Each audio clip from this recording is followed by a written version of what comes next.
نحمدک یا مجیب کل سائل والصلاة والسلام علی سید الانبیاء والمرسلین اما بعد فاعوذ باللہ من الشیطان الرجیم بسم اللہ الرحمن الرحیم مولا صلی وسلم دائما ابدا علی حبیبک خیر الخلق کلہم۔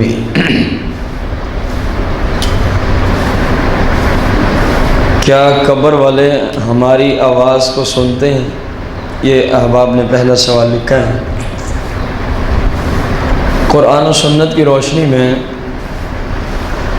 قبر میں خواہ کوئی کافر ہی کیوں نہ دفن ہو، قبر میں خواہ کوئی کافر ہی کیوں نہ دفن ہو، یہ یاد رکھیں جو اس کی قبر پہ جاتا ہے وہ اس کو پہچانتا بھی ہے، اس کی گفتگو کو بھی سنتا ہے۔ کیا عقیدہ دیا ہے؟ قبر میں بھلے کوئی کافر ہی کیوں نہ دفن ہو، ابو جہل جیسا کافر، فرعون جیسا بدبخت، اس کی قبر پہ کوئی اگر جائے وہ اس کو جانتا بھی ہے، اگر وہ اس کو آواز دے تو اس کی آواز کو سنتا بھی ہے۔ جیسا کہ بخاری اور مسلم میں جہاں غزوہ بدر کے موقع پر جو بڑے بڑے قریش کے بے ایمان سردار مارے گئے، تو یہ بے ایمان گڑھوں میں پڑے تھے، تو سرکار علیہ السلام کے مبارک ہاتھوں میں جو آپ کا مبارک عصا تھا، لکڑ چھڑی، سرکار علیہ السلام ایک ایک بے ایمان کے منہ پہ رکھتے اور پوچھتے، اے فلاں بے ایمان بتا، میں جو تجھے کہا کرتا تھا کہ میری بات مان لو، اللہ کو وحدہ لا شریک مان لو، میری رسالت کے قائل ہو جاؤ، ورنہ مرنے کے بعد سخت عذاب سے دو چار نہ ہوگا۔ کیا بے ایمان میری بات اب ٹھیک ہوئی ہے کہ نہیں ہوئی؟ سرکار کن سے پوچھ رہے ہیں؟ وہ بے ایمان مشرکین جو سرکار سے جنگ کرنے آئے اور مارے گئے، اتنے بڑے کافر۔ تو جناب سیدنا فاروق اعظم رضی اللہ عنہ نے عرض کی، یا رسول اللہ یہ کیسے ممکن ہے؟ یہ بے ایمان ہیں، یہ کافر ہیں، آپ کے مقابلے میں، دین کے مقابلے میں جو مارے گئے، آپ ان سے پوچھ رہے ہیں کیا میں جو تمہیں کہتا تھا وہ ٹھیک ہوا ہے؟ سرکار علیہ السلام نے فرمایا، عمر تجھے پتہ نہیں ہے، یہ میری بات سن بھی رہے ہیں، بے ایمان مجھے جواب بھی دے رہے ہیں کہ واقعی جو آپ فرماتے تھے وہ ہم نے دیکھ لیا ہے کہ مرنے کے بعد دوزخ میں جانا ہے۔ یا رسول اللہ ہم نے اس دوزخ کو دیکھ لیا، آپ بالکل ٹھیک فرماتے تھے، آپ بالکل۔ اب اس بخاری اور مسلم شریف کی روایت سے کیا اندازہ ہوا ہے کہ اتنا بڑا بے ایمان اگر قبر میں سن رہا ہے اور دیکھ رہا ہے، اور سرکار نے یہ بھی نہیں فرمایا کہ یہ میری وجہ سے سن رہے ہیں۔ چلو خاصا ہوتا پھر بھی کوئی بد مذہب آج اس حدیث کو اپنے مسلک کے مؤید مانتا کہ وہ تو سرکار کا خاصا تھا۔ ایسی کوئی بات نہیں ہے حدیث میں، ایسی کوئی حدیث کے اندر بات نہیں ہے کہ سرکار کی وجہ سے وہ بے ایمان سن رہا ہو۔ سرکار نے تو مطلق فرمایا، اے عمر یہ سنتے بھی ہیں، جواب بھی دیتے ہیں، یہ اور بات ہے تم لوگوں کو شعور نہیں ہے، یہ اور بات ہے تم لوگوں کو اس کا شعور نہیں ہے۔ تو اس حدیث نے کس قدر اس مسئلے کی وضاحت کر دی کہ کوئی کافر گستاخ بھی قبر میں ہو تو وہ اوپر آنے والوں کی آواز کو سنتا بھی ہے، اس کو دیکھتا بھی ہے۔ اسی طرح صحیح بخاری شریف کے اندر حدیث شریف موجود ہے، کتاب الایمان میں غالباً سرکار علیہ السلام نے فرمایا، جب تم کسی میت کو، مردے کو دفن کرتے ہو، پھر تم مٹی ڈال کے جب واپس آتے ہو، اس کے اوپر مٹی ڈال کے تم، فرمایا جو تمہاری جوتیوں اور پاؤں کے مابین ایک خفیف سی آہٹ اور آواز پیدا ہوتی ہے جس کو شاید ہم خود نہیں سن سکتے، سرکار علیہ السلام نے فرمایا وہ جو قبر میں ہے نا، منو من مٹی تلے، وہ تمہاری اس آواز کو بھی قبر میں سن رہا ہوتا ہے۔ حدیث کے الفاظ یہ ہیں، لا یسمع قارع نعالہم، وہ تو تمہاری جوتیوں کی آہٹ کی آواز کو بھی قبر میں سنتے ہیں۔ لا یسمع ضرور بضرور سنتے ہیں، قارع نعالہم، نعال نعل کی جمع ہے، تمہاری جوتیوں کی آہٹ کو بھی قبر والے سنتے ہیں، تمہاری جوتیوں کی آہٹ بھی قبر والے سنتے ہیں۔ اور باقاعدہ طور پہ روایات ہیں کہ جب کوئی شخص اپنے کسی قریبی یا کسی دوست کی قبر پہ جاتا ہے اور وہاں جا کے اس کے ساتھ گفتگو کرتا ہے تو سرکار علیہ السلام نے فرمایا اس کا دل اس کی طرف مانوس ہوتا ہے، اس کو سکون ملتا ہے کہ میرے ساتھ کوئی گفتگو کرنے والا آیا ہے، میرے ساتھ کوئی گفتگو کرنے والا آیا ہے۔ سرکار علیہ السلام کی شریعت مطہرہ کی روشنی میں قبر کے اندر کوئی بھی ہو وہ قبر میں زندہ ہوتا ہے، وہ قبر میں کیا ہوتا ہے؟ زندہ ہوتا ہے، اور جو اس کی قبر پہ جائے وہ اس کی گفتگو کو سنتا ہے۔ سرکار علیہ السلام کی حدیث شریف ہے مسلم شریف کے اندر، ارشاد فرمایا جب کسی کے والدین دنیا سے رخصت ہو جائیں تو اولاد کے نامہ اعمال پورے ہفتے میں جو کچھ کرتے ہیں، ہفتے میں ایک دن اللہ پاک والد اور والدہ کے سامنے فرشتے بھیج کے ان کی اولاد کے اعمال کو پیش کرتا ہے کہ تمہاری اولاد نے پیچھے یہ کیا ہے۔ سرکار علیہ السلام نے ارشاد فرمایا اگر تو اولاد نے اچھے کام کیے ہوں تو والدین وہاں خوش ہو جاتے ہیں، والدین قبروں میں کیا ہو جاتے ہیں؟ اگر انہوں نے برے کام کیے ہوں تو والدین کو اپنی اولاد کی وجہ سے تکلیف ہوتی۔ اس حدیث کے تحت بھی ہمیں سوچنا چاہیے کہ ہم اپنے والدین کو کہیں ایذا تو نہیں پہنچاتے۔ ظاہر ہے اگر گندے کام کریں گے تو ان کو تکلیف ہوگی، جن کے والدین خصوصی طور پہ فوت ہو چکے ہیں، اور اگر وہ چاہتے ہیں ہمارے والدین قبر میں بھی خوش ہوں تو سرکار علیہ السلام کی حدیث ابھی گزری ہے اچھے اعمال کرو، جب تمہارے اعمال وہاں پہنچتے ہیں فرشتے ان کو بتاتے ہیں تیرے بیٹے نے یہ کیا ہے، تیری بیٹی نے یہ کیا ہے، یہ کیا ہے، یہ سرکار نے فرمایا اگر اچھے اعمال ہوں تو بڑے خوش ہو جاتے ہیں قبر میں۔ اور اسی کے ساتھ ملتی ہوئی ایک حدیث سرکار علیہ السلام کی کئی حدیثیں اس عنوان پر، فرمایا جس کے والدین فوت ہو جائے نا وہ جو بھی نیک اعمال کرتا ہے اللہ پاک اس کا ثواب اس کے والدین کو پہنچاتا ہے، اور ان کی روحیں اور ان کے جسد وہ اپنی قبر میں خوش ہو جاتے ہیں کہ چلو اللہ کا شکر ہے کہ ہماری اولاد نیک ہے جن کے اعمال کی وجہ سے ہمیں بھی حصہ مل رہا ہے، ہمیں بھی حصہ۔ دیکھیں صحیح مسلم کی حدیث ہے، سرکار علیہ السلام نے فرمایا اذا مات الانسان، جب بھی کوئی انسان مر جاتا ہے انقطع عملہ کل، اس کے تمام اعمال کا جو نظام چل رہا ہوتا ہے سب کا سب ختم ہو جاتا ہے، سب کا سب کیا ہو جاتا ہے؟ فرمایا الا من ثلاث، ہاں 3 عمل ایسے ہیں جو مرنے کے بعد بھی بندے کو کام آتے ہیں، مرنے کے بعد بھی بندے کو۔ سرکار علیہ السلام نے فرمایا ایسا علم جو دین و شریعت پڑھا گیا، عالم مدرس، فرمایا اس نے ایسا علم پھیلایا اپنی زندگی میں کہ جس کی وجہ سے لوگوں کو فائدہ پہنچا۔ لوگوں کو کیا پہنچا؟ ظاہر ہے جو بھی صحیح شریعت سمجھائے گا لوگوں کو فائدہ پہنچے گا۔ اگر 100 بندہ ہے تو سبھی کو نہیں پہنچے گا تو 10 بندے تو ایسے نکلیں گے نا جو اس کی بات کو سمجھ کے عمل کرنے والے ہو جائیں گے جب صحیح دین پہنچائے گا لوگوں تک۔ تو فرمایا اس کے مرنے کے بعد جب تک اس کی باتوں اور علم کی وجہ سے لوگ عمل کرتے رہیں گے، مثلا 1,00,000 بندہ اس بندے کے سمجھانے کی وجہ سے نمازی ہوا تو 1,00,000 بندے کو روزانہ 5 نمازوں کا من حیث المجموع جتنا ثواب 1,00,000 کو ملے گا، اس سمجھانے والے اکیلے کی قبر میں رب اتنا ثواب داخل فرمائے گا۔ یہ صرف ایک میں نے نماز کی مثال فرض کی ہے، اسی طرح پوری شریعت سمجھانے کا ثواب ہے۔ کائنات میں اس سے بڑا کوئی صدقہ جاریہ نہیں ہے کہ بندہ دین پڑھے اور لوگوں کو دین سکھائے، اس سے بڑا اور کوئی صدقہ جاریہ یا بڑی نیکی ہے ہی نہیں، نہ زندگی میں نہ مرنے کے بعد۔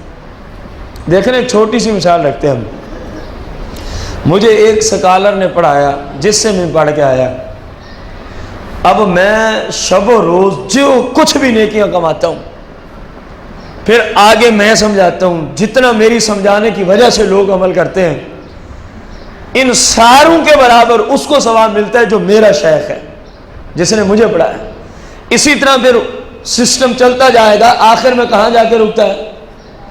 سرکار علیہ السلام کی ذات پہ رکتا ہے۔ ذرا غور تو کریں اور ساری باتیں سائڈ پہ رکھ دیں، جو سرکار نے لوگوں کو صرف دین کا علم سکھایا ہے، اگر اسی کو ہی دیکھیں 1450 سال میں جتنے لوگوں نے دین پڑھایا ہے اور اس کی وجہ سے جتنے لوگ بعمل ہوئے، پرہیزگار و متقی ہوئے، ان تمام کا ایک سے آگے بڑھ جاتا ہے، اگلے کا جب آگے جاتا ہے مزید دگنا ہو جاتا ہے، اور سرکار کے تک پہنچتے پہنچتے نہ جانے وہ رب ہی جانے کہ وہ کتنی نیکیاں ہوتی ہوں گی۔ یہ سرکار کو یہ ایک جہت آپ اگر لے لیں تو سرکار جیسا کائنات میں اگر آپ اسی جہت کو پکڑ لیں تو سرکار جیسا کوئی ہو سکتا، بقائے ساری جہات کو جوڑ دیں کہ اتنا ثواب کسی کو مل ہی نہیں سکتا جو سرکار کو روزانہ دین سمجھانے کی وجہ سے اللہ عطا فرماتا ہے۔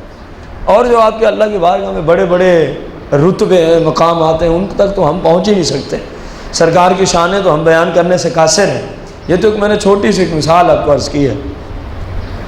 تو ان ساری باتوں سے کیا واضح ہوتا ہے کہ قبر والے زندہ بھی ہوتے ہیں اور جو آئے اس کی گفتگو کو بھی سنتے ہیں، اور اگر قریبی رشتہ دار آئے تو وہ مانوس بھی ہوتے ہیں۔ اسی لیے تو سرکار نے فرمایا جس کے والدین چلے گئے کم از کم ہفتے میں ایک بار تو اپنے والدین سے ملاقات کرایا کریں، کم از کم ہفتے میں ایک بار تو اپنے والدین سے، اگر قبرستان قریب ہے بندہ جا سکتا ہے تو فرمایا ہفتے میں ایک بار تو چلو جا کے اپنے والدین کی کیا کر رہا ہے، زیارت کر آیا کرے، وہ ان سے خوش ہوتے ہیں، اور جو کچھ ہو سکے ممکن پڑھ کے ان کو بخش کے آئے، اللہ تعالیٰ اس کی برکت سے ان کے مزید درجات بلند فرمائے گا۔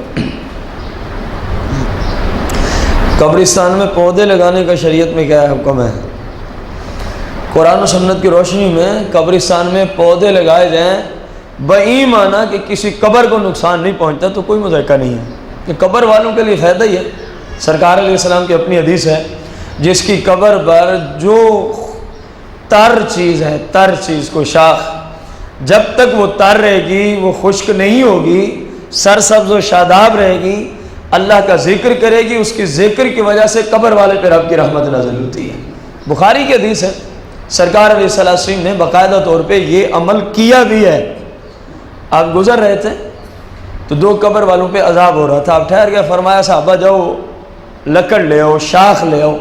صحابہ لے تو حضور علیہ السلام اس کو یوں لمبائی رخ میں دو حصے کیے، ایک اس کی قبر پہ رکھ دیا اور ایک اس صحابہ نے، آج کیونکہ صحابہ کی زندگی میں پہلی بار کام ہو رہا تھا، ان کا سوال کرنا ہی بتاتا ہے کہ پہلی بار ہو رہا تھا۔ قالوا ما صنعت یا رسول اللہ، اس کی یا رسول اللہ آپ نے یہ کیا کیا ہے؟ قبر پر آپ نے لکڑ رکھی ہے، اس کا کیا فائدہ ہے شاخ رکھنے کا؟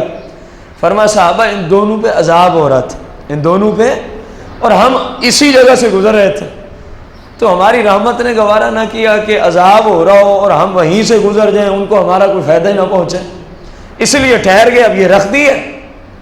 تو اب کیا ہوگا؟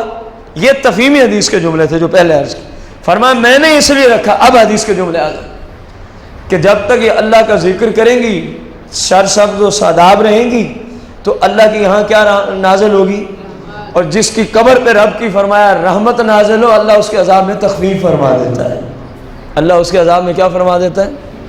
تخفیف فرما دیتا ہے۔ اور ساتھ ساتھ فرمایا اپنے علم نبوت کو لاگو کرتے ہوئے فرمایا تمہیں پتہ ہے ان کو عذاب کیوں ہو رہا ہے؟ اب دیکھیں میں آپ کے سامنے بیٹھا ہوں، میری پوری زندگی کے بارے میں آپ سے سوال نہیں کرتا، صبح نماز آپ کو پڑھا کے گیا ہوں، تقریباً 4:15 کے قریب یہاں سے گیا ہوں گا، ایک اندازہ ہے، 4:15 سے اب تقریباً ہو رہا ہے 6 کا ٹائم، چند گھنٹے گزرے ہیں۔ اگلی بات سمجھانے کے لیے ضروری ہے، آپ میں سے کوئی بندہ کھڑا ہو جائے اور مجھے بتائے آپ نے صبح 4:15 سے لے کر اب تک کتنے لوگوں کی غیبت کی ہے؟ کسی میں ہے جرأت تو کھڑا ہو کے بتائے؟ یا میں نے اس دوران کتنی بار ٹوائلٹ یوز کیا، اور جو میں بیٹھا بول کرنے کتنے چھینٹے میرے جسم میں پڑے یا نہ پڑے؟ کسی مائی کے لال کے اندر جرأت ہے تو کھڑا ہو کے بتائے۔ آپ میں تو نہیں ہے، میں ان بےایمانوں کو بھی کہتا ہوں جو کہتے ہیں سرکار ہمارے جیسے، ان بےایمانوں میں جرأت ہے تو آئے میدان میں بتائیں ہمیں۔ چند گھنٹوں کی بات کر رہے ہیں، پوری زندگی کی نہیں۔ جو بےایمان کہتے ہیں سرکار ہمارے جیسے، جو بےایمان کہتے ہیں سرکار کو دیوار کے پیچھے کا پتہ نہیں ہے، ان بےایمانوں کو چیلنج کر رہا ہوں، زیادہ نہیں، صرف 5 منٹ میں آپ اس بےایمان کی آنکھوں سے دور چلا جاتا ہوں، 5 منٹ کے بعد آ جاتا ہوں، وہ بےایمان میرے 5 منٹ ہی بتا دو میں نے کس طرح گزارے، کسی کی غیبت کی میں نے کہ نہ کی۔ اگر میں اس دوران ٹیلنٹ میں گیا، میں نے پیشاب کیا، تو کیا اس کے چھینٹے میرے جسم میں پڑے یا نہ پڑے وہ بے ایمان بتا سکتا ہے؟ یار اونچی بولے، کیوں نہیں بتا سکتا؟ کیونکہ یہ اندھا ہے، جہاں دیوار آ جائے اس کے پیچھے یہ اندھا ہے، جس طرح دیوار آ جائے اس کے پیچھے ہمیں کچھ نظر نہیں آتا، لیکن جو رب کا نبی ہوتا ہے اس کے سامنے کوئی چیز حائل ہوتی۔ سرکار نے فرمایا صحابہ تمہیں پتہ ہے ان پہ عذاب کیوں ہو رہا ہے؟ عرض کی یا رسول اللہ ہمیں تو پتہ نہیں ہے۔ سرکار نے فرمایا مجھے پتہ ہے، مجھے پتہ ہے کہ ان پہ عذاب کیوں ہو رہا ہے۔ پھر سرکار علیہ السلام نے ارشاد فرمایا ان میں سے ایک وہ ہے جو اپنی زندگی میں غیبت کیا کرتا تھا، اپنی زندگی میں غیبتیں کیا کرتا تھا، اس وجہ سے اللہ نے اس کو عذاب دے رکھا ہے۔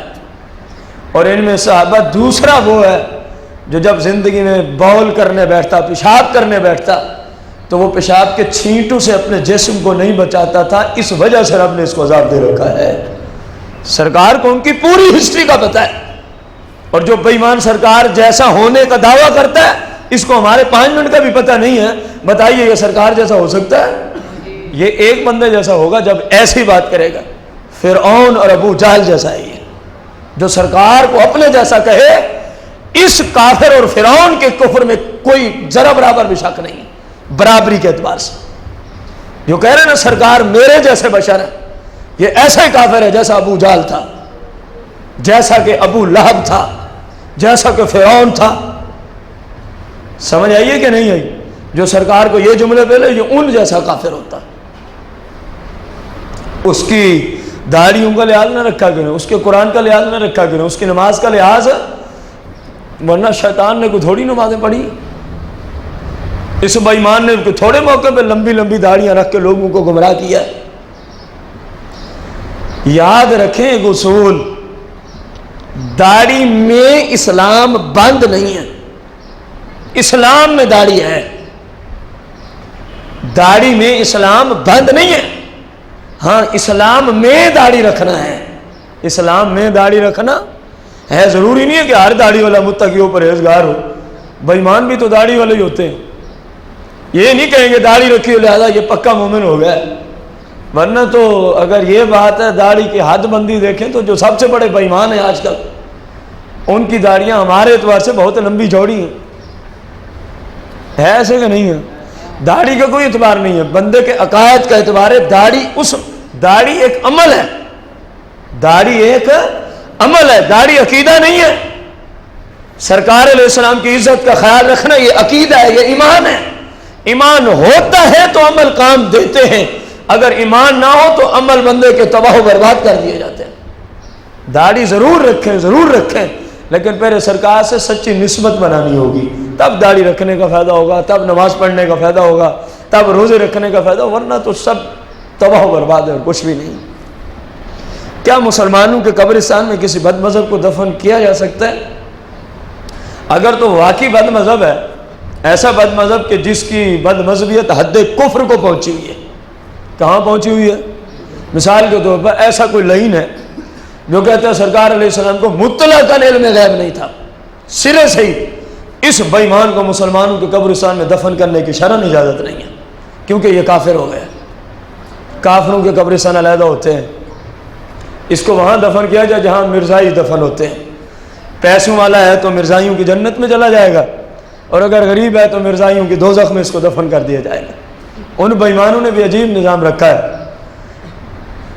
آپ سوچیں، عقل سے سوچیں، جو ان بے ایمانوں کو پیسے دے اس کو جنت میں دفن کرتے ہیں، اور جو ان کو پیسے نہ دے اس کو دوزخ میں جانے دیتے ہیں۔ جس دین میں جنت اور دوزخ کا نظام ہی پیسوں پہ ہو وہ دین کس قدر باطل ہوگا؟ پتہ نہیں ہے لوگوں میں عقل نہیں ہے، چلو دین نہیں جانتے، دنیا پڑے ہوئے لوگ جو مرزائی ہیں انہیں سوچنا چاہیے یار یہ کیسا مذہب ہے؟ ساری زندگی ایک بندہ زنا کرتا رہے، ساری زندگی شراب جوا سود خوری سب کچھ کرتا رہے، اور وہ ہو امیر، جب مرے تو ان کو پیسے دے وہ جنت میں دفن ہو جائے گی، جس طرح ان بے ایمانوں نے اپنی وہاں جنت اور دوزخ بنائی ہوئی ہے، پتہ ہے نا آپ کو، مرزائیوں نے۔ تو ایسے گستاخ کو پھر مرزائیوں کے قبرستان میں دفن کرنا ہوگا۔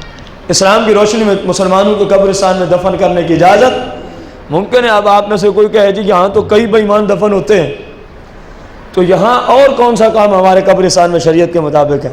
بات ہو رہی ہے شریعت قاضی ہوتا قاضی اسلام ہوتا تو دیواریاں اندر بنائی ہوئی ہیں لوگوں نے قبرستان میں ایک قبر بنائی ہے، ارد گرد کیا بنا ڈالی ہے کہ یہاں اور کوئی دفن نہیں ہو سکتا، یہ حرام ہے. لیکن ان کو روکے کون؟ قاضی اسلام ہوتا تو روکتا. تو بد مذہب جو سرکار علیہ السلام، اہل بیت یا صحابہ کا گستاخ ہو، ایسا شخص مسلمانوں کے قبر میں دفن ہو سکتا؟ وہ مثل کتے گئے، جس طرح کتا مر جاتا ہے. اب کوئی کتا یہاں مر جائے تو بتائیے اس کتے کو یہاں مسلمانوں کے قبرستان میں جا کے دفن کرتے ہیں؟ ہمارے فقہا نے لکھا ہے یہ مثل کتے گئے ہیں. جس طرح کتے کو رسی ڈال کے اس کی گربان میں، رسی ڈال کے اس کی گردن میں اس کو گھسیٹتے ہوئے کسی گڑھے میں ڈال دیتے ہیں. بعد مذہب کا یہی حکم ہے. نہ اس بے ایمان کا جنازہ ہے، نہ اس بے ایمان کے لیے کوئی صالح ثواب ہے، نہ اس بے ایمان کے لیے کوئی غسل ہے، نہ کوئی کفن ہے، نہ کوئی دفن ہے. کتے کی مثل اس کو گڑھے میں ڈال دے، اس کو اوپر مٹی ڈال دے. یہ ہے بد مذہب کا حکم شریعت کی روشنی میں. جو سرکار کا کیا ہوتا ہے؟ گستاخ. جو سرکار کے اہل بیت کا، جو صحابہ کرام کا. بول لیں تو صحیح یار، آپ تو بولتے ہی نہیں ہیں. آپ تو نہیں ہیں، آپ کیوں پریشان ہو گئے؟ جو ہے بھلے وہ سنی کیوں نہ ہو، ایک سنی ہو کہے سرکار کو مطلق علم غیب نہیں ہے، وہ بھی اسی حکم میں ہے. جب مر جائے کتے کی طرح اس کو گڑھے میں ڈالا جائے گا. لفظ سنی کسی کو مسلمان نہیں کرتا. یاد رکھیں، مسلمان ہونے کے لیے عقائد کا درست ہونا ضروری ہے. مسلمان ہونے کے عقائد کا درست ہونا ضروری ہے. جس کے عقائد درست ہیں بھلے وہ اپنے آپ کو سنی نہ بھی کہے، وہ مسلمان ہی ہے. نہ کہ جی میں بریلوی ہوں، میں یہ ہوں. بریلوی تو ہمارا ویسے ہی مسلک نہیں ہے، تو ہمارے جاہلوں نے بنا رکھا ہے. یہ تو ہماری ایک مجتہد اور امام کی طرف، عاشق رسول کی طرف فقط نسبت ہے. جس طرح قادری، نقش بندی، نوشاہی، چشتی، سہروردی، یہ کوئی مسلک تھوڑی ہے، یہ تو نسبتیں ہیں. یہ کیا ہے؟ اسی طرح بریلوی بھی کوئی مسلک نہیں ہے. یاد رکھیں، ہماری جو ہم اپنے نام کے ساتھ لکھتے ہیں اہل سنت حنفی بریلوی، بریلوی سے مراد ہوتی ہے امام احمد رضا خان صاحب کے شہر کی طرف فقط نسبت. مسلک سے اس کا کوئی تعلق نہیں ہے. اور کوئی کہ میرا مسلک ہی بریلوی ہے تو آگے کوئی واپی کھڑا ہو جائے کہے جی کتنا پرانا ہے یہ مسلک، تو سنی کیا جواب دے گا؟ زیادہ سے زیادہ حضور 100 سال. وہ کہے گا تیرا جیسا پھر بے ایمان کوئی نہیں ہے. جس کے مسلک کو بنے ہوئے 100 سال ہوا ہو اور سرکار کو گئے ہوئے کتنے ہوئے ہیں؟ 1450 سال. اصل مسلک تو وہ ہے نا جو اسی وقت سے چلا ہوا ہے. یہ اپنے جو لا علم بھائی ہیں ان کو ان باتوں کو غور کرنا چاہیے. بات وہ کیا کریں جس پہ آپ کل کو جواب بھی دینے کے قابل ہو سکے. ہم بریلوی لکھواتے ہیں، کہلاتے ہیں، اور لکھواتے جائیں گے، کہلواتے جائیں گے، لیکن اپنے امام کی طرف فقط نسبت کی وجہ سے. مسئلہ کا نام اہل سنت ہے. مسئلہ کا نام کیا ہے؟ اور فقہ کے اندر سیدنا امام اعظم ابو حنیفہ رضی اللہ عنہ کی اقتداء کرتے ہیں. اور کوئی شافعی ہو، کوئی حنبلی ہو، کوئی مالکی ہو، سب کے سب اہل سنت کی عبارت ہے. حنبلی کو بد مذہب تھوڑی کہیں گے، شافعی کو بد مذہب تھوڑی. وہ بھی مسلمان ہیں، سنی ہیں. وہ بھی کیا ہوتے ہیں؟ کیونکہ جو مسلمان ہوتا ہے وہ اہل سنت ہوتا ہے. یاد رکھیں، بھلے وہ حنبلی ہو، وہ مالکی ہو، وہ شافعی ہو، وہ حنفی ہو. قبر پر اذان دینے کے بارے میں شریعت مطالعہ کا حکم کیا ہے؟ قرآن و سنت کی روشنی میں جب کسی مسلمان کو آپ دفن کر لیں، دعا مانگ لیں، اس کے بعد اس کی قبر پر اذان دینا مستحب ہے. کس درجے میں ہے؟ آپ اپنا مذہب سیکھیں، اس طرح سیکھیں جس طرح ہمارے فقہا نے ہمیں ہمارا مسلک سکھایا ہے. اب مستحب کیا چیز ہوتی ہے؟ یصاب علی فعلی ولا یعاقب علی ترکی. یہ مستحب کا حکم ہے. امام سرخسی نے اصول سرخسی میں ذکر کیا کہ مستحب کو بندہ اچھی نیت سے اپنا لے تو اللہ ثواب دیتا ہے، اگر نہ اپنائے تو گناہ گار ہے. اب کتنا خوبصورت مسلک واضح ہو گیا. اگر کوئی اذان نہیں دیتا تو وہ گناہ گار نہیں ہے. وہ گناہ گار ہمارے یہاں کیا ہے؟ اس نے اذان نہیں دی، یہ بد مذہب ہو گیا. نہ جانے لوگوں کو کیا ہو گیا. اب اگلی بات سنیں. میں یا رسول اللہ کہنے والا سنی ہوں، الحمدللہ علی احسانی. نسبتاً میں قادری ہوں، غوث اعظم رضی اللہ عنہ کی جناب میں ہم مرید ہیں. انگوٹھے چومنا، جب سرکار کا نام آ جائے کیا چومنا؟ ہمارے مسلک میں فقط مستحب ہے. کیا ہے؟ چوم لیں تو ثواب ملتا ہے، اگر نہ چومیں تو گناہ. اب ہمارے ہیں جو جاہل قسم کے لوگ ہیں، لائن 20 بندے بیٹھے تھے، اذان شروع ہو گئی، ان میں 15 بندوں نے انگوٹھے چومے اور 5 نے، پتہ ہے کیا کہے گا ہمارا لا علم سنی؟ کہے گا یہ کوئی گستاخ ہی بیٹھا ہے جس نے انگوٹھے نہیں چومے۔ بتائیں یہ جہالت اور یہ تعصب اور یہ غلطی ہے کہ نہیں ہے؟ یار انگوٹھے چومنے میں اب کوئی گستاخی اور اس کا تعلق پڑا ہے؟ جس کے بارے میں فوقا کا حکم یہ ہے کر لیں تو ثواب ہے، نہ کریں تو گناہ مطلقاً ہوتا ہی۔ اور ہمارے ہاں اسی کو معیار بنا دیا گیا، جو چومے وہ مسلمان ہے، جو نہ چومے معاذ اللہ وہ کافر ہو گئے۔ ایسی کوئی بات نہیں ہے، ہمارے جہل لوگوں نے اس طرح کے گھڑتو مسئلے لوگوں کو بتائے ہوئے۔ اور یقین جانے میری یہی گفتگو دیوبندیوں کا کوئی مفتی سنے نا، میری یہی گفتگو ضرور سنے گا، کیونکہ نیٹ پہ اپلوڈ ہونا ہے، انہوں نے ضرور سننی ہوتی ہے، تو وہ مجھے شاباش دے گا، یقین جانے، حالانکہ دیوبندی ہے، حالانکہ کیا ہے؟ آپ نے پوچھا نہیں ہے کہ وہ آپ کو اس مسئلے پہ کیوں شاباش دے گا، کیونکہ ان کی اپنی کتابوں میں یہی لکھا ہوا ہے، فتاوی دارالعلوم دیوبند۔ اگر ان کے کسی مفتی نے وہاں سے نہیں پڑھا تو اس کو میں کتاب بھی بتاتا چلوں، فتاوی دارالعلوم باب الصلاۃ والاقامہ، باب الاذان والاقامہ، جہاں اذان اور اقامت کا باب باندھا ہے، ان کے دارالعلوم دیوبند کے مفتی اخیر جو ان کے دارالافتاء میں بیٹھتے ہیں، مفتی ظفیر الدین صاحب نے، وہ لکھتے ہیں ہمارے فقہا نے لکھا، ہمارے فقہا سے مراد کیا لیتے ہیں؟ احناف۔ ہمارے فقہا نے لکھا جب سرکار کا نام ہے درود پڑھنا تو لازمی ہے، ہم بھی یہی کہتے ہیں، اور انگوٹھے چومنا اگر کوئی مستحب سمجھ کے چومتا ہے تو ٹھیک ہے، کوئی اس کو فرض سمجھتا ہے تو وہ گناہ گار ہے۔ دیکھیں جو اس نے لکھا میں نے وہی سمجھایا آپ کو کہ نہیں سمجھایا؟ کیونکہ جس فقیر کی کتاب سے اس نے حوالہ نقل کیا میں بھی اسی سے نقل کر کے آپ کو عرض کر رہا ہوں، وہ بھی قاضی خان کا حوالہ پیش کر رہے ہیں اپنی کتاب میں، میں بھی قاضی خان کے حوالے سے آپ کو عرض کر رہا ہوں۔ اب بیچ میں نظام خراب کہاں ہوا؟ جہاں جہالت شروع ہو گئی، ادھر جہالت شروع ہوئی تو انہوں نے اسی کو شرک بنا کے چھوڑ دیا، ان کے جہلوں نے انگوٹھے چومنے کو شرک بنا دیا، اور ادھر لا علمی شروع ہوئی، انہوں نے مسلمان ہونے کی علامت انگوٹھے چومنے کو فرض کے درجے تک پہنچا رکھا ہے۔ خود نماز نہ پڑھے عاشق رسول ہیں، اور ایک نمازی شخص انگوٹھے نہ چومے وہ گستاخ بن جاتا ہے۔ انگوٹھے، صرف انگوٹھے نہ چومنے کی وجہ سے کوئی شخص گناہ گار بھی نہیں ہوتا، چہرے کہ بندہ اس کو بعد مذہب و گستاخ رسول کا ہے۔ یہ لا علمی اور جہالت کی علامت ہے اور کچھ بھی نہیں ہے۔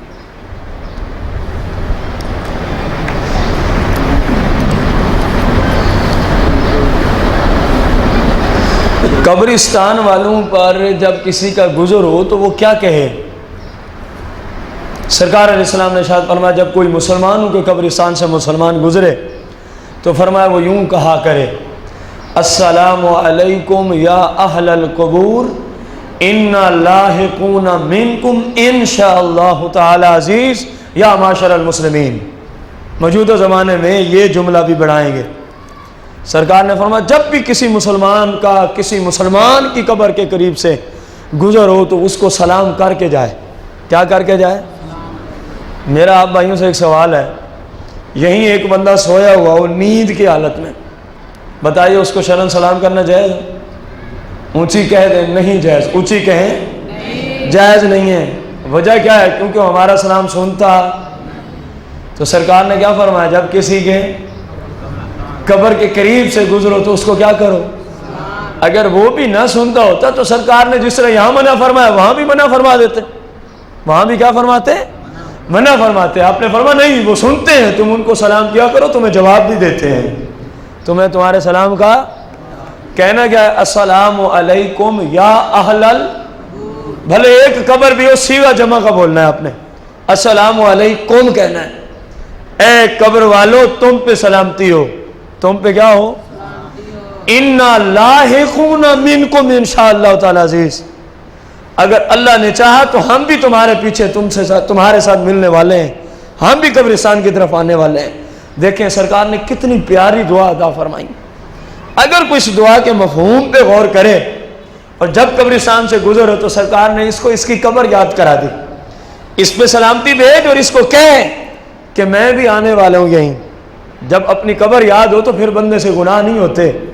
جس کو قبر یاد ہوتی ہے پھر وہ اللہ کی نافرمانیاں نہیں کرتا. اس لیے سرکار نے اتنی اچھی دعا عطا فرمائی. اور موجودہ زمانے میں کیونکہ اسی قبرستان میں مسلمان اور اسی میں بے ایمان کافر بھی بد مذہب بھی ہوتے ہیں، تو لہذا ایک جملہ بولا جائے. ہمارے فقہا نے تصریح بھی کی ہے، یا معاشر المسلمین، کہ میری سلامتی صرف مسلمانوں کے لیے ہے. میں نے جو سلام کیا کن کے لیے ہے؟ باقاعدہ کتابوں میں فقہا نے تصریح کی ہے. جہاں کافر اور مسلمان اکٹھے دفن ہوں وہاں یہ جملہ بولنا ہوگا. جس طرح سرکار کی حدیث ہے، زندہ لوگوں میں بھی اس کی مثال موجود ہے. حدیث سے سرکار علیہ السلام سے پوچھا گیا، ہم ایسی جگہ پہنچتے ہیں جہاں مجمع میں مسلمان بھی بیٹھے ہیں کافر بھی بیٹھے ہیں، تو کیا کیا جائے؟ فرمایا تم سلام کیا کرو، نیت کیا کرو، یا اللہ میں نے صرف مسلمانوں کو سلام کیا ہے. میں نے صرف کن کو سلام کیا ہے؟ سرکار کی یہ زندوں کے بارے بھی اسی طرح کا فرمان علی شان موجود ہے. اور جب بھی گزر ہو یہ سلام پڑھنا ہوگا، جب بھی گزر ہو. یہاں پوچھا، اصل میں یہی گیا کہ ایک بندہ اکثر قبرستان کے قریب سے گزرتا ہے، کیا وہ پڑھے گا؟ وہ جب بھی جائے گا تو پڑھے گا. سنت مبارکہ یہی ہے.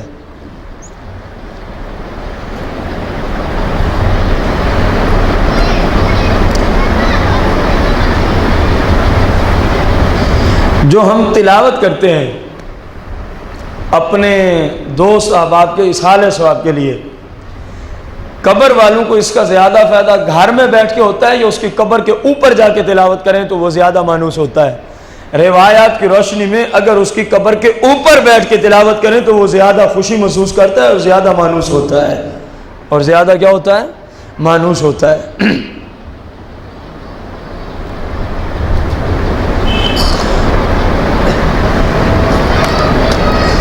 تدفین سے پہلے اپنے مردوں کو کیسی نصیحت کریں، یہ کیا سوال ہے؟ میں آپ کو بتا دیتا ہوں جو اس سے ریلیٹڈ احادیث اور روایات ہیں. سرکار علیہ السلام کا فرمان ہے، جب کسی شخص کا مرنے کا وقت قریب آئے، مرنے کا وقت، تو اس کو تم تلقین کرو. اس کو تم کلمے کی کیا کرو؟ تلقین کا طریقہ یہ نہیں ہے کہ بندہ اس کو کہے پڑھ کلمہ شریف. وہ اس وقت بیچارہ نزاع کی سختیوں میں ہے، ممکن ہے وہ کہتا میں نہیں پڑھتا. یہ تلقین کا طریقہ درست نہیں ہے.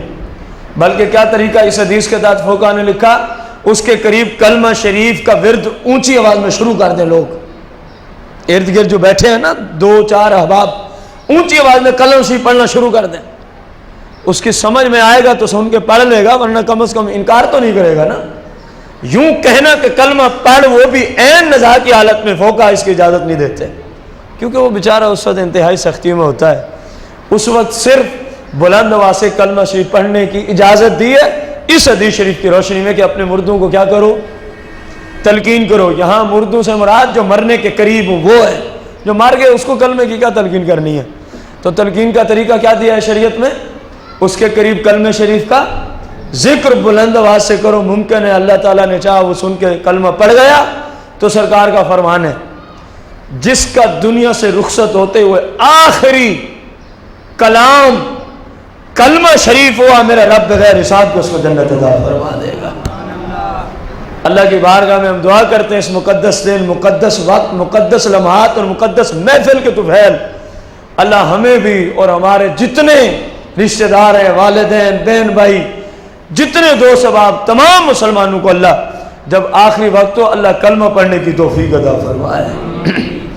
اور اس کے بارے میں فقہا نے، خصوصاً امام غزالی نے اصول لکھے ہوئے ہیں کہ آخری وقت میں کس بندے کو کلمہ پڑھنا نصیب ہوتا ہے. امام غزالی نے احیاء میں اور اپنی کتابوں میں اس کا جو معال نچوڑ امام غزالی کی گفتگو کا ہے وہ یہ ہے کہ بندہ دنیا میں اپنی زندگی میں سرکار کی شریعت کو سب کچھ سمجھے، بقا سارے لوگوں کو پیچھے کر دے، سرکار کی شریعت کو سب سے مقدم رکھے. انشاءاللہ جب مرنے لگے گا سرکار کی شریعت کی برکت سے رب اس کو کلمہ پڑھنے کی توفیق عطا فرمائے گا. امام غزالی رضی اللہ عنہ اپنی کتاب میں اس بات کی تصریح کی ہے. نمبر 2، جب وہ مر جائے اور آپ اس کو دفن کر دیں، آپ اس کو دفن، تو اس کی قبر پہ کھڑے ہو کے اس کو کہیں ابھی تجھ سے فرشتے پوچھیں گے تیرا رب کون ہے، کہہ دینا میرا رب اللہ ہے.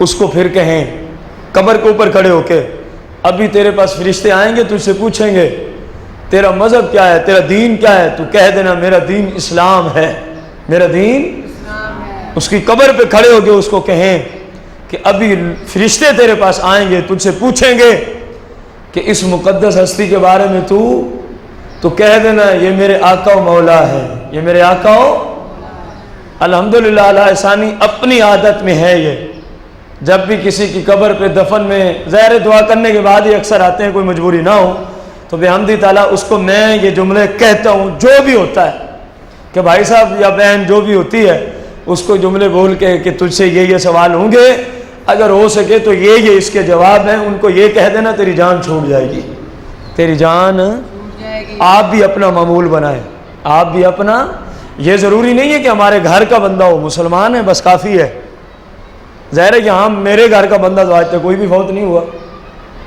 یہاں کی بات کر رہا ہوں، تو میں ہر جنازے میں جس میں جاتا ہوں یہ کہتا ہوں، کیوں؟ اسلام نے کہا مسلمان کو کہے، مسلمان، تو آپ بھی آج سے نیت کریں کہ جس کی قبر پہ بھی ہمیں موقع ملے گا، اس کے جنازے کے بعد اس کی قبر پہ گئے ہیں، ہمارا جاتا ہی کیا ہے یار، اتنا کہنا ہے، ضروری نہیں ہے بلند آواز میں، بس اتنا کہیں کہ تلفظ ادا ہو جائے، تلفظ ادا ہو جائے، آگے اس تک رب پہنچا دے گا، اور کوئی بندہ کہ نہیں اونچی آواز میں پڑھے گا تو جائے گا، پھر تو منو من میٹھی کے نیچے کیسے پہنچے گا، اتنی مٹی اس کے اوپر پہنچی ہوئی ہے، یہ رب کی قدرت سے پہنچ جاتا ہے، رب کی قدرت سے۔ دیکھیں نا ہم یہاں پڑھتے ہیں، اصالہ ثواب کر رہے ہیں حضور غوث اعظم رضی اللہ عنہ کو، آپ بغداد میں ہزاروں میل دور ہیں، رب کے عطا سے وہاں پہنچتا ہے کہ نہیں پہنچتا؟ صرف آپ کا ثواب نہیں پہنچتا، یہ بھی پہنچتا ہے کہ اے غوث تیرے فلاں غلام نے یہ تحفہ بھیجا ہے۔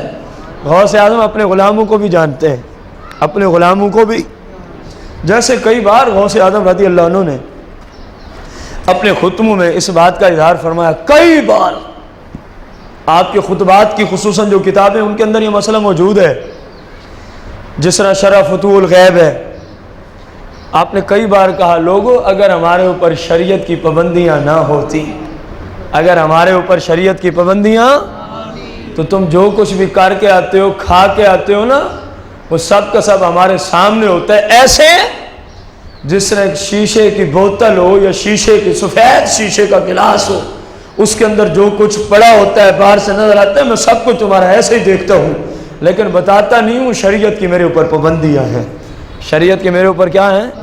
جب میں ایسی روایات کسی عالم سے سنتا ہوں، پڑھتا ہوں، تو مجھے سرکار علیہ السلام کی ایک حدیث یاد آتی ہے، مجھے سرکار علیہ السلام کی ایک حدیث کیا ہے؟ قال النبی علیہ الصلوۃ والتسلیم العلماء امتی، العلماء امتی کا انبیاء بنی اسرائیل، فرمایا لوگوں میری امت کے علماء کی شان یہ ہوگی جس طرح بنی اسرائیل کے نبی لوگوں کو گفتگو کر کے دکھا دیا کرتے تھے، بتا دیا کرتے تھے، میری امت کے علماء کو رب یہ منصب عطا فرمائے گا۔ یہ اور بات ہے کہ جب رب چاہے گا وہ بتائیں گے، ورنہ شریعت کی ان پہ کیا ہوتی ہے؟ تو غوث اعظم انہی علماء میں شمار ہوتے ہیں، ایسے علماء میں جو بنی اسرائیل کے نبیوں جیسا درجہ رکھتے ہیں، ان کی برابری نہیں کر سکتا غیر نبی، یہ یاد رکھیں، کیونکہ کوئی غیر نبی نبی کی شان کے برابر نہیں، لیکن سرکار نے فرمایا رب ان کو ایسے عہدے اور رتبے عطا فرمائے گا۔ اللہ جل مجدہ سے دعا ہے صحیح معنوں میں ہم سب کو رب تعالیٰ دین سیکھ کر شریعت پر عمل کرنے کی توفیق عظیم عطا فرمائے، آمین بجاہ النبی الکریم علیہ الصلوۃ والتسلیم۔ بسم اللہ الرحمن الرحیم، اللہم صلی علی سیدنا محمد النبی الامی وعلی آلہ وصحبہ وسلم۔ یا مولا کریم، ہم نے جو دین سیکھا، اس محفل میں جتنے میرے بھائی بزرگ دوست بیٹھے، ہم سب کا یہاں مل جل کے دین کو سیکھنا، اس کو اپنی بارگاہ عالی میں شرف قبولیت فرما۔ مولا اسی دین کی محفل کے طفیل ہم سب کی بخشش و مغفرت فرما، دین سیکھنے کو ہمارے لیے ذریعہ بخشش و نجات بنا۔ مولا کریم اسی کو ہمارے لیے قبر و آخرت میں عذاب سے نجات کا ذریعہ و نجات بنا۔ سرکار علیہ السلام کی سچی محبت عطا فرما، سرکار علیہ السلام کے صلہ جلہ سے بیماروں کو شفا عطا فرما، بے روزگاروں کو حلال رزق عطا فرما، پریشان آلوں کی پریشانیوں کو دور فرما، جو تنگ دست ہیں ان کو خوشحالیاں عطا فرما، جو بے اولاد ہیں سرکار علیہ السلام کی اولاد کے طفیل انہوں نے ایک صالح اولاد عطا فرما۔ سرکار صلی اللہ علیہ وسلم کی ہم سب کو شفاعت کبریٰ نصیب فرما۔ مولا ہمارے جتنے مسلمان بہن بھائی جہاں کی اعتکاف میں ہیں، خصوصاً ہماری مسجد میں جتنے بھائی بزرگ اعتکاف میں بیٹھے ہیں، سب کے اعتکاف کو اپنی بارگاہ عالیہ میں شرف قبولیت فرما، سب کو شریعت کے مطابق اعتکاف کے لمحات گزارنے کی توفیق عطا فرما۔ اللہم ربنا آتنا فی الدنیا حسنہ وفی الآخرۃ حسنۃ وقنا عذاب النار، وصلی اللہ تعالی علی خیر خلق محمد وعلی آلہ اجمعین۔